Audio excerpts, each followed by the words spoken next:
Good morning, everybody, and happy Sunday. My name is Eva Marie, and I'll be doing a Sunday School special today.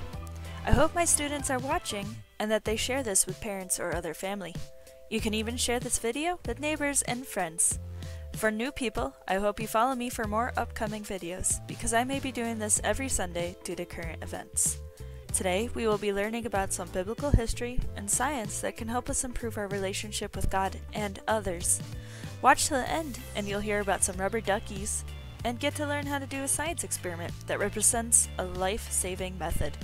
When you're done with this video, feel free to leave comments below. I'm interested to hear what my audience has to say, whether it's a compliment, concern, or even a question I can answer in next week's video. Enjoy! Today we're going to learn about kindness versus betrayal. We're going to learn how to be kind just as Jesus was when he was hurt by others. We're going to learn how he was betrayed and how we can deal with betrayal when we deal with it in our own lives.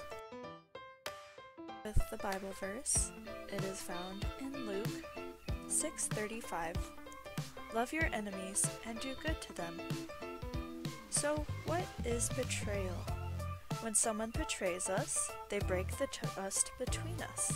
They may do this by letting us down, breaking a promise, telling our secrets, or side with someone against us. Here are a few examples of betrayal. Your best friend promised to take you to a big league game, but he took someone else instead. Or you loaned the only copy of a video of a talent show you were into a friend. He used it to tape a TV show. Or maybe your best friend told your secrets to the new girl at school who told many other students. Sometimes our friends let us down or break our trust. They betray us. We will look at what Jesus did when his friends betrayed him. Now for the story of how Jesus was betrayed by one of his own friends. First, a few things so you can understand what's going on in the story. The location. The Garden of Gethsemane. The Garden of Gethsemane was located east of Jerusalem and near the Mount of Olives. Jesus and his disciples often went to the garden. The kiss. In Bible times, a kiss was a sign of friendship, respect, or love. When a guest arrived, the host would greet him with a kiss. Christians in the early church greeted each other by kissing one another on the cheek. Legion. A legion of soldiers numbered 3,000 to 6,000 warriors. A walk in a garden by moonlight should be quiet and nice, but this night was not quiet nor nice. In an olive garden under a starry sky, the disciples tried to pray with Jesus, but they were tired and they could not stay awake. Suddenly, a crowd of men carrying swords, clubs, and torches came toward them. At the front was Judas, one of Jesus' disciples. Judas kissed Jesus on the cheek, the way friends often greeted one another.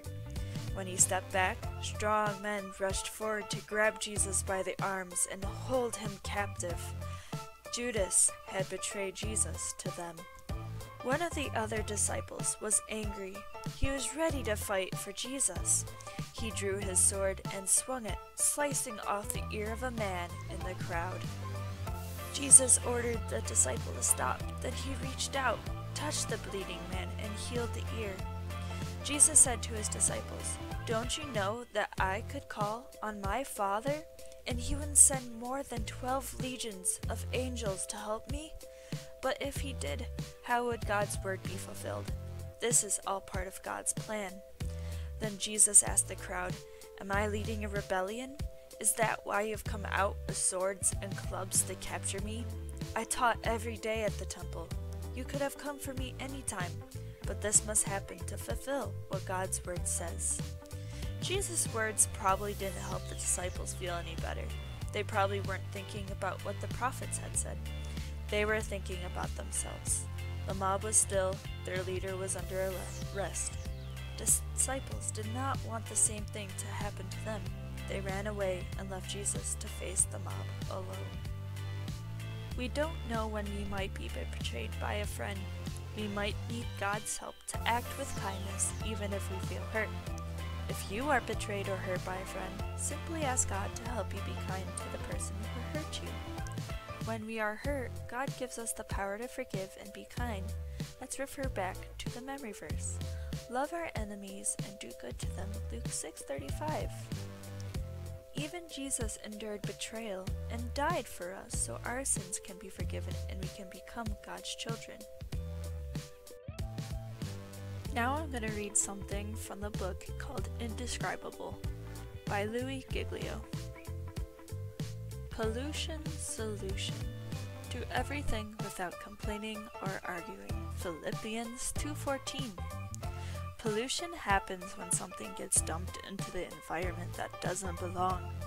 Different kinds of pollution are in the world, but the three main kinds are air, water, and land pollution. Air pollution can be a big problem because all living things need air. This kind of pollution happens when fossil fuels like coal, oil, and gas are burned. Car fumes and factory smoke are examples of air pollution.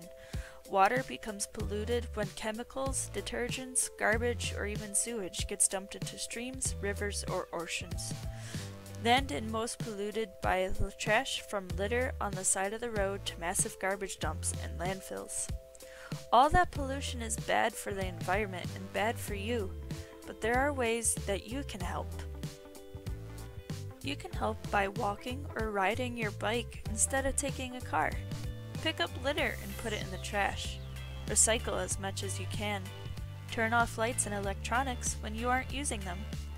These may not seem like big things, but even small actions can add up to a lot.